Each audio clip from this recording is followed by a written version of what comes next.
Content neutral and conducive to a positive learning environment. That's the policy. Right. And I was told that it's not content neutral, that it's a personal opinion. A West Ada school teacher is being told to remove 2 signs of inclusion from her middle school classroom because the school district says it violates policy.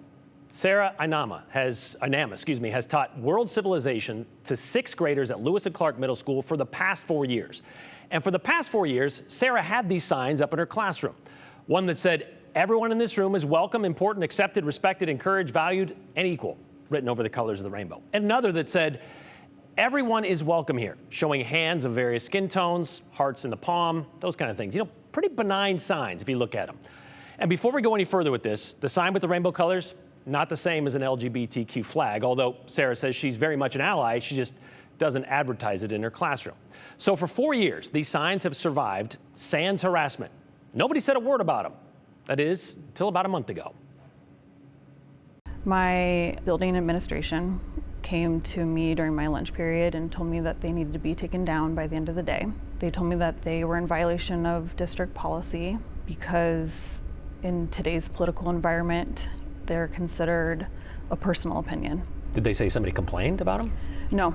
I asked if anyone had complained about them, and they said, no, we just want to protect you from that if that were to happen. In this political environment, that is not acceptable. Yeah, I was told a couple things, that everyone is welcome here is not something that everybody believes. So that's what makes it a personal opinion. You were told this, that not everybody believes everyone is welcome. Right. Okay. And who told you this? Who was the one saying that not everyone believes this? My building administration and district personnel. Face to face, they told you this? What was your response to that? Because I was told to take it down by the end of the day, I did so. And the following few days, I just was so unsettled by it. And so I went back into my classroom and put it back up. And I emailed my principal and said, I don't agree. I don't agree that this is a personal opinion. I feel like this is the basis of public education. And what was the response to that? They came to talk to me and again asked me to take it down. And I said, I'm not interested in taking it down. That's when the district higher-ups got involved. In an email exchange with Chief Academic Officer Marcus Myers, he highlighted the section of district policy he says Sarah's signs violated, including the advancement of individual beliefs and district facilities should be content neutral. But more specifically, Myers pointed to Idaho Code, the Dignity and Non-Discrimination in Public Education Act, which says district employees and students shall respect the dignity of others and acknowledge the right of others to express differing opinions. And they're saying that putting up a poster that says everyone is welcome is a violation of that?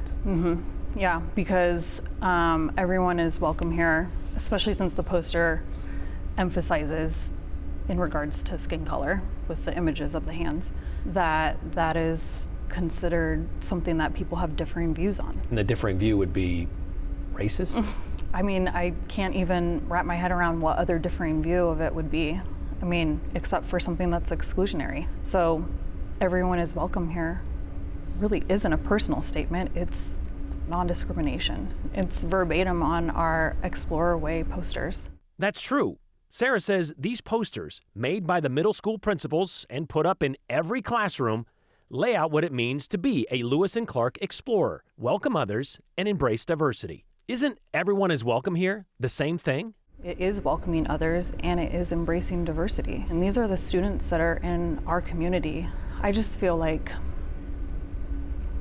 as a teacher, and I feel like probably a lot of teachers share this sentiment, I would do anything to protect my students. I love all of them unconditionally. We protect them from danger. Quite literally would take a bullet for these students. And this is the one small thing that I feel like I can do to speak out against this and stand up for them, to protect them from being affected by racist sentiments affecting their classroom. I find it hard to grapple with the fact that the reason why this poster needs to come down is because there are people outside of our school that disagree with it. Sarah says she realizes it's just a poster, and she knows her students already know they are welcome. But this is about principle. She told us it's important to not be complacent in something she feels is just wrong. To be clear, we did reach out to the West Ada School District several times to get their take on these signs, but we were told Marcus Myers, that'd be the chief academic officer, is, quote, not interested in being interviewed. Please refer to the statement we sent earlier, they said. A statement that does not answer any of the questions Sarah Inama had about how, specifically, her "Everyone is Welcome Here" sign violates district policy. The statement just repeats the part about anything put up in the classroom has to be, quote, content neutral and conducive to a positive learning environment, end quote. It even includes examples of what is allowed, like, well, the Idaho flag, or a flag used to teach world politics, but only temporarily. Say, in a Spanish class, can a Spanish flag be used to show all the countries that speak Spanish? Who knows? You can put up a periodic table in a chemistry class, or you can put up a constitution in a civics class. Got Teacher of the Year? Cool. Display that proudly. Your school won the state wrestling tournament? We'll allow that. Proud of the college you went to or a fan of the Seattle Seahawks? That's fine. Any artwork from the class or a field trip photo, as well as any promotions of school teams and activities, those are all good. Even personal family photos are no problem.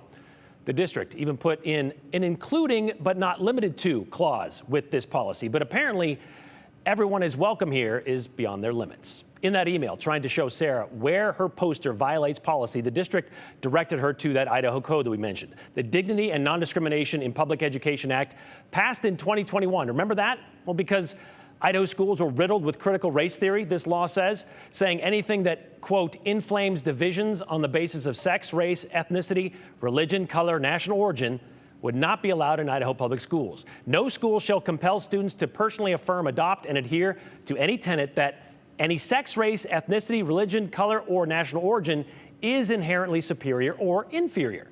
They told Sarah she had until the end of this school year to remove or replace her signs with something less violating. What if she doesn't? I don't know. The question still remains, what could be less illicit that would elicit less of an uproar than everyone is welcome here? Especially when there's already something in nearly every classroom that says, welcome others and embrace diversity. Other questions to consider. In this rush to be anti-woke, is it possible for the pendulum to swing too far the other way? What about this common sense mantra we've been hearing so much about? Is everyone is welcome here? Is that considered indoctrination? Does it inflame divisions on the basis of sex, race, ethnicity, religion, color, national origin? Well, these are questions Sarah would like answered, which is why she reached out to us. But we got the same response she did. Mr. Myers is not interested in being interviewed or talking about it.